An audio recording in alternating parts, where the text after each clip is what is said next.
Les confinements successifs ont favorisé, vous le savez, un retour à la nature. C'est pourquoi l'équipe du 19-20 Week-end a décidé de poser ses valises dans les collines des Alpes-Maritimes. Sans détour, nous emmène à Grasse, la capitale du parfum qui a beaucoup souffert de la crise sanitaire. Ce reportage a été tourné juste avant le déconfinement du 19 mai. Hélène Hugues, Bruno Vignet, Sophie Lacombe. Entre la Méditerranée et les Alpes, en hauteur, protégée, Grasse, capitale mondiale du parfum. Tout autour, on cultive les fleurs depuis plus de 3 siècles, la rose en particulier, et ce n'est certainement pas une crise sanitaire ponctuelle, aussi grave soit-elle, qui va modifier des habitudes séculaires. Bonjour. Bonjour Hélène. Vous n'avez pas de masque, mais moi je vais en mettre un. Oui, nous on profite de l'odeur. Les rangées sont suffisamment à distance pour avoir cette sécurité. Même avec le masque, on la sent. Hein. Tellement elle est puissante. La rose de Grasse, la centifolia, ne pousse qu'une fois par an, et c'est maintenant. Celles qui sont bien ouvertes, elles sont à leur maximum de parfum. Donc là, c'est le moment. Et demain, ça refleurira. Celle-ci, voilà les gros boutons, pendant un mois intensément. La rose, éternelle à Grasse. Mais pas les touristes. La crise sanitaire a vidé la ville, fermé les commerces, même ceux qu'on pourrait qualifier ici d'essentiels.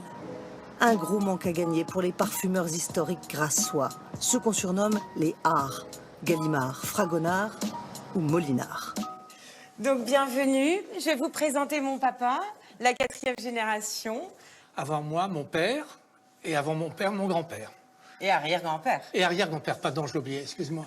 Donc 170 ans d'histoire, Molinard, et 5 générations. Oui, À Grasse, toujours à Grasse. toujours à Grasse. Et depuis longtemps, leur usine est devenue un musée, aujourd'hui désert. Ici commence notre visite avec l'explication des matières premières, les matières de Grasse. Ici, vous avez le distilloir. On reçoit énormément de visiteurs du monde entier. Combien par jour? L'été, ça peut monter jusqu'à 1000 personnes par jour. Et ce sont ces touristes qui, d'ordinaire, font vivre Molinard. On termine toujours après dans une boutique et puis là, vous voyez, c'est vide. Vous avez chiffré votre manque à gagner depuis le début de cette crise sanitaire? Alors, je dirais que oui, sur 2020, on a perdu à peu près 30% de notre chiffre d'affaires, ce qui est vraiment, pour une petite structure comme la nôtre, un manque à gagner assez important. En 2016, Grasse a été classée au patrimoine mondial de l'humanité pour ses savoir-faire en matière de parfum. Depuis, les grands parfumeurs parisiens reviennent s'y installer. Dior est l'un des pionniers. C'est dans cette demeure, sur les hauteurs, que son parfumeur attitré, son nez, a élu domicile. Mais pour l'approcher par les temps qui courent, il faut montrer patte blanche. Bienvenue. Merci. Est-ce que vous avez votre test PCR? Ah oui. C'est la condition pour rencontrer Exactement. François Demachy, c'est ça? Parfait, merci beaucoup. Bonjour François Demachy. Bonjour, Je reste à distance. merci. Je ne vous serre pas la main. Il faut vous protéger. Il faut effectivement se protéger, oui. Parce que le nez est notre seul outil de travail. Dans son laboratoire, il cherche, mélange des mois, des années parfois, pour composer un parfum. Souvent, en olfaction, la première idée est la bonne. Si vous commencez à réfléchir, c'est cuit. Je vais dire caramel, mais c'est pas ça. C'est pas loin. C'est vrai? C'est pas loin, c'est la vanille. Ah! Et c'est dans ce jardin merveilleux, aux 300 espèces, que François Demachy trouve l'inspiration et adapte les notes de parfum à l'époque. Ça sent divinement bon, quoi. Là, vous baissez le masque. Il y a un retour vers la nature. Il y a une famille qu'on appelle les odeurs vertes qui représente toutes les odeurs qui ont un attrait direct avec la nature, notamment les odeurs de feuilles, d'herbes coupées, de gazon coupé, de tiges et tout. Et ça, depuis la crise sanitaire, c'est une tendance forte? C'est une tendance forte. Je veux dire, on naturalise, entre guillemets, beaucoup plus les parfums. De nouvelles attentes auxquelles l'industrie du parfum doit aussi répondre. L'entreprise Robertet fabrique aussi bien de l'essence de rose que des arômes de synthèse. Moi, je compare toujours, c'est vraiment comme faire du thé. Ouais. C'est-à-dire que là, vous avez votre sachet de thé. Et le solvant, c'est ce que l'on récupère, qui contient donc de l'odeur. Mais entre les masques et le confinement, les ventes de parfums ont chuté.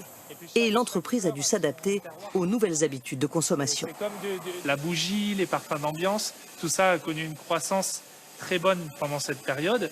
Et là où on a vraiment vu une explosion, c'est tout ce qui sont produits de nettoyage, alors produits de sanitation, les gels alcooliques, mais aussi tous les produits de désinfection. Bonjour. Bonjour. C'est un cours de quoi? Création pour la parfumerie fonctionnelle. C'est-à-dire? Tout ce qui est, en l'occurrence aujourd'hui, hygiène, c'est-à-dire savon liquide ou savon en pain, mais aujourd'hui c'est savon en pain. L'École supérieure de parfumerie de Grasse a eu du flair. Elle ne forme pas seulement des nez pour la parfumerie fine, mais des nez tout-terrain. Ici, les étudiantes n'ont qu'une peur, c'est de perdre l'odorat. Pour le reste, elles ont confiance en l'avenir.